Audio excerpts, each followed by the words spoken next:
Okay, magandang araw po sa ating mga ka-life coach, PNP personnel. Ngayong araw ay atin pong ibabahagi 'no, sa ating mga life coaches and some other police officers ang history 'no, o di kaya ay ano nga ba ang MBK 'no. So, My Brother's Keeper Philippines, 'yan.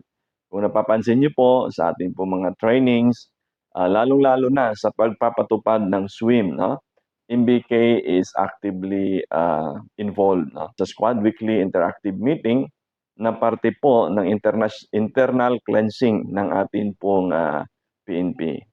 So, ito pong My Brother's Keeper Philippines ay nagmula po 'no, bilang isang programa ng ating pong butihing then Regional Director ng Region 4A, walang iba kundi si General Mau R. Aplasca 'no. So back in 2016, nung siya po ay naging Regional Director ng Calabarzon, isa po sa mga programa 'no, na kanya pong sinimulan ay itong MBK.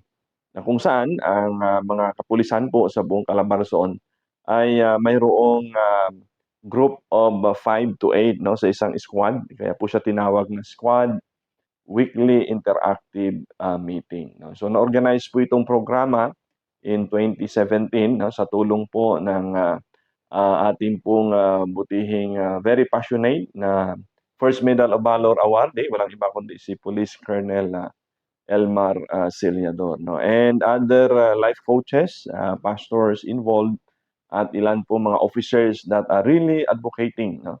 Ito pong ginagawa nating spiritual transformation sa atin pong kapulisan. And later ay naging national program nga po 'no, na kung saan ay hindi lang adapted 'no, sa Region 4A, naging programa po ito ng buong kapulisan po natin 'no. Kaya lumabas po yung Squad Weekly Interactive Meeting. But prior than that na naging policy ito sa PNP, ay ginagawa na po natin ito sa Region 4A. And we are thankful sa mga officers din na naniniwala sa programang ito, kung kaya't kahit hanggang ngayon ito pong mga police officers po natin 'no, na nasa ground who are actively advocating, and at the same time, sila po mismo ang nangunguna upang ipatupad ito pong ating Squad Weekly Interactive Meeting. So, why My Brother's Keeper? So, the reason behind this ay matatagpuan po natin sa Genesis chapter 1, rather Genesis chapter 4, no, sorry, in verse 9. No? So, ang sabi doon, no, nung hinanap ng Panginoon kay Cain, no, sabi niya, "Where is thy brother Abel?" And so ang tugon ni Cain, "Am I my brother's keeper?" And that questions na makikita natin sa talatang Genesis 4:9 ay naging hamon po sa ating then Regional Director na ngayon ay Senate Sergeant at Arms Major General Mau Aplasca. That indeed bilang pulis, I have to keep my brother. Lalo na at nung mga panahong iyon ay maraming issues and challenges sa loob ng organization. So, in his mind, in his heart, that there is someone or somebody has to keep his brother, okay, from doing something that is wrong, and to keep his brother so that this brother in uniform will be one of those that will also advocate righteous leadership inside the organization. So yan pong challenge na yan ay naging isang programa. Di po ba? At napakaganda, no? At ang programang iyan ay hindi lamang nanatili sa Region 4A, ngunit umabot pa sa buong bansa, no? At ito po ngayon ay hindi lamang basta programa. Now, MBK is a movement, okay? Not only in a police uniform, but in different uniform services sa ating pong bansa. And of course, meron din mga LGU that are also asking us to be part of their journey sa national spiritual transformation, which we advocate. Okay? So, sa ngayon po, nais kong i-encourage yung ating pong mga life coach that since we have this very sabihin kong beautiful program, okay, or rather a very noble program, no, para po sa ating bansa, no. Let us embrace, no. And I'm thankful dahil po sa leadership ng PNP, ito ay nagsimula, no, yung advocating the national spiritual transformation, which we believe na kinakailangan ng isang leader. Okay, so alam naman natin, no, marami tayong magagaling na mga pinuno, marami tayong magagaling and equipped na leaders, no, by skills, talent, and even academe, no? But if these leaders and those leaders are not morally right and spiritually right, no, sa paningin, no, kundi kaya ay sa pag-adhere, no, sa salita ng Panginoon, they can go wrong. Okay? And anyway, every one of us are susceptible to do wrong unless otherwise we are guided, no, by the Word of God. And this guidance ay ginagawa po ng ating po mga life coaches and of course those personnel who are advocating sa ating pong ginagawa sa My Brother's Keeper. So, hindi lamang po sa swim, we are actively involved. Right? Squad weekly interactive meeting. But we have a training, no, a program that is called 21st Century Leadership Program.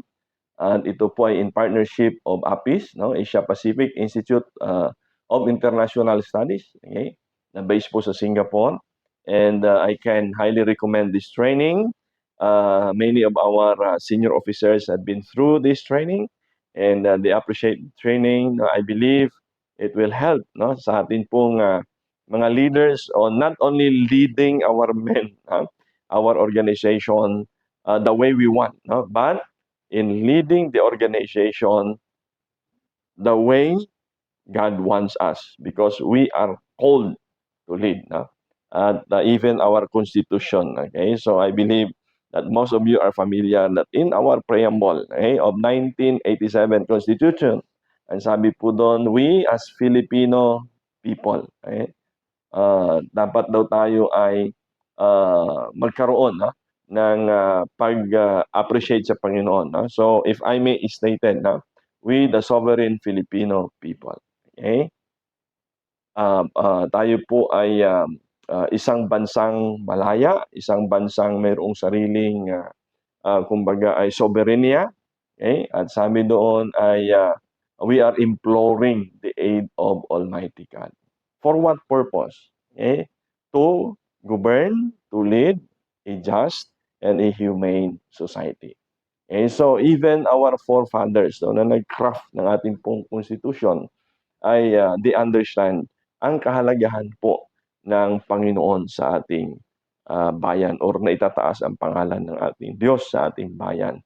At isa nga po, no, lalo na sa kapulisan, no, sa inyong creed, no, ang sabi po ay I will love and serve God, okay, my country and people. So first is I will love and serve God. So I believe it was intentionally written, no, and it was intentionally included in your creed, no, na mahalaga po ang pag-acknowledge sa atin pong Panginoon. So with that, ito pong leadership training po natin, no, that is designed, no, para hindi lang ma-develop, no, kundi ma-embrace, no, ng isang leader ang pagiging good, godly, no, and righteous leader to lead the organization, to somehow lead and make a difference in our community. So we're thankful sa atin pong mga life coaches, mga facilitators. Alam niyo po, nakaka-bless dahil ang mga facilitators po natin ay mga volunteers.